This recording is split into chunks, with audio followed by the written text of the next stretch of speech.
श्री जयदेव महाप्रभु गीत गोविंद की रचना कर रहे थे, तो एक पद लिखते लिखते उनके मन में जो भाव आता था वो लिखते थे। तभी उनके मन में यही भाव आया कि ठाकुर जी किशोरी जी के चरणों में सिर रख करके प्रणाम कर रहे हैं।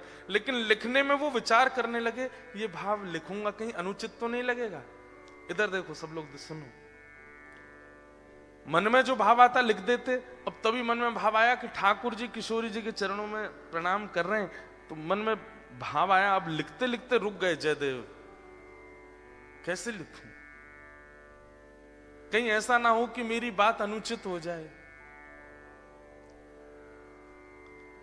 वहीं रोक दी अपनी कलम, और कलम रख करके गीत गोविंद की पत्रिका विराम दे करके पत्नी से बोले, देवी अभी आगे की पंक्ति याद नहीं आ रही। सोचने लगे कुछ और आएगा तो वो लिखूंगा, पर जयदेव महाप्रभु के चित्त में उनकी भावना थोड़ी आती थी, वो तो ठाकुर जी भावना करते हैं, वही वो लिखते थे। लेकिन जयदेव महाप्रभु ने उस बात को लिखा नहीं कि किशोरी जी के चरणों में श्री ठाकुर जी के मस्तक रखे हैं। अधूरा छोड़ करके जयदेव महाप्रभु जैसे ही बाहर गए, पत्नी से बोल गए, देवी हम स्नान करने जा रहे हैं, तुम भोजन की व्यवस्था कर लो और फिर आकर के हम भोजन करेंगे, फिर कुछ याद आएगा तो आगे लिखेंगे। जयदेव महाप्रभु जैसे ही गए, इतने में ठाकुर जी जयदेव महाप्रभु का रूप बना के आ गए।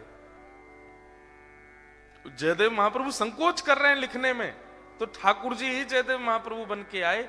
और तुरंत जैसे लौट कर गया तो पत्नी बोली, अरे आप तो स्नान करने गए थे, इतनी जल्दी कैसे आ गए? अरे देवी मुझे वो पंक्ति याद आ गई, मैं लिख दूं। और जो जयदेव महाप्रभु सुन रहे थे और लिखने में संकोच कर रहे थे, ठाकुर जी ने वही लिख दिया, किशोरी जी के श्री चरणों में मेरे मस्तक हैं, लिख दिया।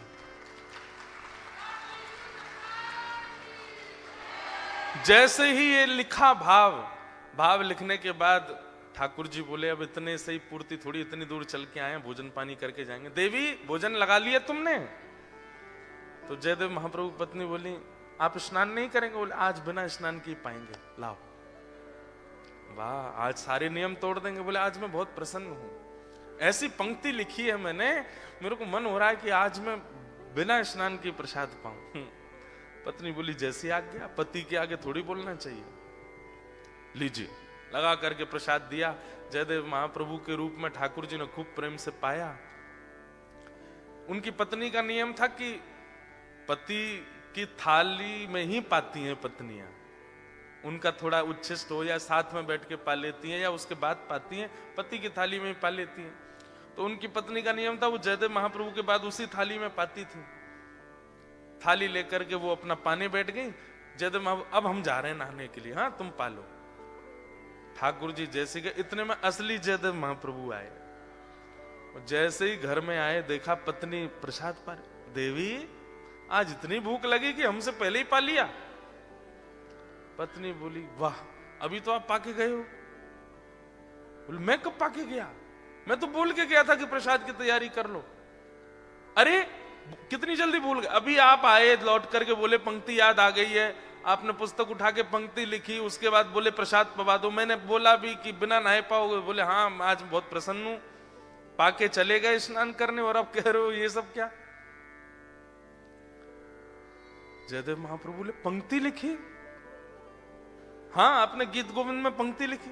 दौड़ करके महाप्रभु, जैसे ही जयदेव महाप्रभु ने पंक्ति, जो उनके मन में आ रहा था, जो वो लिखने में घबरा रहे थे, वही पंक्ति वहां लिखी हुई थी, जो कि स्वयं श्री जगन्नाथ भगवान लिख करके गए। देवी के पास गए, बोले, देवी थाली कहाँ है?